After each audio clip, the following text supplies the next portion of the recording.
नमस्कार, मैं नियाज़ हुसैन। आप देख रहे हैं HKZ न्यूज़ चैनल। आज हम आए हैं सीतापुर के एक बहुत ही चर्चित एडवोकेट जो अधिकतर पत्रकारों के गुरु रहे हैं, अधिकतर अखबार इन्होंने रजिस्टर्ड कराए हैं और सीतापुर के जाने माने एडवोकेट चंद्रगुप्त श्रीवास्तव के पास हम इनसे आज जानेंगे कि 2024 में जो हो रहे चुनाव को लेके हिंदुस्तान पूरे भारत में क्या परिस्थितियां बन रही हैं। अभी कुछ दिन पहले पटना में भारत के जितने भी विपक्षी दल हैं सबने एक मीटिंग बैठक बुलाई है। उसके बाद हम जानना चाहेंगे चंद्रगुप्त श्रीवास्तव जी से कि आने वाले कल में कैसा रहेगा चुनाव का माहौल। क्या वाकई भाजपा इस बार भी तीसरी बार सरकार बनाने में कामयाब होगी या विपक्षी दलों की एकता इन पर भारी पड़ेगी। हम जानते हैं चंद्रगुप्त श्रीवास्तव से। देखिए, निश्चित रूप से पटना में विपक्षी पार्टियों ने एकजुटता का प्रदर्शन किया है। पूरे देश में एकजुटता करने से चुनाव नहीं जीते जाते हैं। नियाज भाई, जितनी भी राजनीतिक पार्टियां हैं, ग्राम सभा से लेकर राज्य स्तर पर संगठन में किसी का कोई है ही नहीं जोड़। किसी ने जब संगठन पे चुनाव लड़ा ही नहीं, पार्टी खड़ी ही नहीं की, तो ऐसी दशा में 2024 में मोदी और योगी को पीछे पछाड़ना बहुत ही असंभव है। अच्छा, क्या लगता है कि उत्तर प्रदेश में, आप उत्तर प्रदेश से आते हैं, उत्तर प्रदेश में क्या सपा इस बार फिर कुछ कारनामा कर पाएगी या फिर बीजेपी का ही कमाल रहेगा? 80 में कितनी सीटें बीजेपी ला सकती है उत्तर प्रदेश में? सीटों में कुछ उतार और चढ़ाव हो सकता है, कुछ अंतर आ सकता है। अच्छा, क्या लगता है भारत की अब इन 9 साल के बाद, और जिस तरीके से हमारे प्रधानमंत्री अभी अमेरिका गए हैं, वहाँ पर किसी पत्रकार ने और बराक ओबामा ने एक मुद्दा उठाया कि मुसलमानों को लेके, और जल्दी ही अभी फ़ौरन उसके बाद दूसरा दौरा मुस्लिम देशों में हुआ है। तो क्या लगता है कि भाजपा को अब मुस्लिमों की राजनीति ख़त्म करके देश में विकास की राजनीति करना चाहिए? नहीं, भाजपा ने मुस्लिम की कभी राजनीति नहीं की। भारत में या हिंदुस्तान में मुसलमान दो तरीके के हैं। एक वे जो हिंदू से मुसलमान हो गए थे, वे आज भी उनकी आत्मा हिंदुओं में, भारत में बसी है।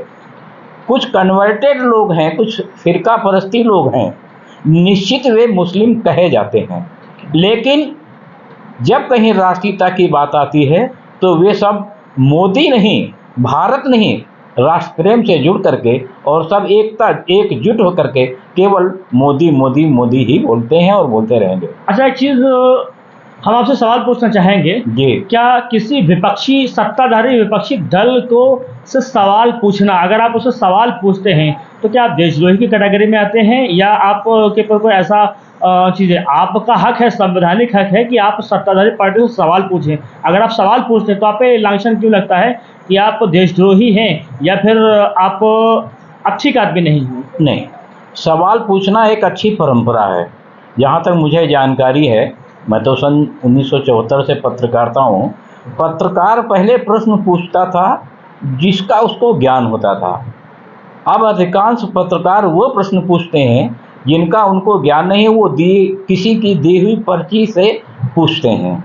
तो क्या लगता है कि उस टाइम पर देश का जो बड़ा मीडिया कहा जा रहा है मीडिया है, ये वाकई पत्रकारिता कर पा रहा है? नहीं, मीडिया शब्द जो है उसको लोग बदनाम कर रहे हैं।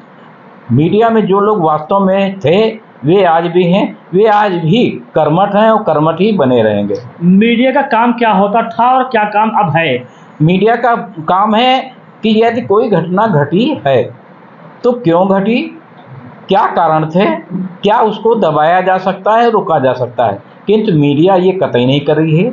वो खरीदी हुई स्लिपें, क्या उसको बोलते हैं, क्लिपें खरीदी हुई क्लिपों को भेजकर जनता में असंतोष फैलाता है और सरकार की बुराई केवल दिखाता है। अच्छा, आपके जनपद सीतापुर के एक नगर विकास मंत्री राकेश राठौर गुरु और एक कारागार मिनिस्टर सुरेश राही ये हैं। क्या लगता है कि इन दो मिनिस्टर होने के बाद भी सीतापुर का जो विकास अब तक नहीं हुआ, क्या ये अब सीतापुर का विकास करने में काम कर पाएंगे? नहीं, न राकेश राठौर विकास कर पा रहे हैं और न सुरेश राही। ये विकास होता है केंद्र और प्रदेश सरकार की नीतियों से। वहाँ से जितनी नीतियाँ बन के आई हैं उनका क्रियान्वयन ये करेंगे और IAS और IPS अधिकारी करेंगे तो निश्चित ही विकास हो जाएगा। क्या लगता है सीतापुर मतलब एक ऐतिहासिक धरती है, जिसे आप सीतापुर शहर के रहने वाले हैं, अल्लामा फजल खैराबादी की धरती है। सीतापुर एक डैमिश तीर्थ स्थल है जो वर्ल्ड क्लास तीर्थ स्थल है।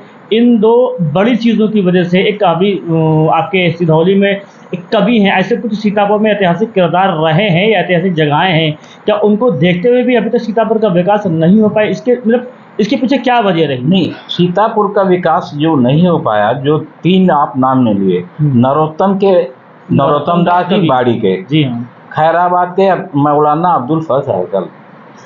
वास्तव में ये है कि मौलाना अब्दुल फजल हक साहब खैराबादी ने जो हिंदुस्तान के लिए वहाँ जाकर के उन्होंने अपना देह त्यागा कह दिया जाए, बहुत बड़ी कुर्बानी थी।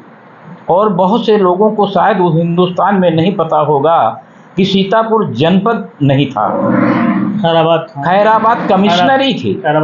कमिश्नरी खैराबाद थी और जनपद का काम बड़ा गांव के आगे मसौली वहाँ से संचालन होता था।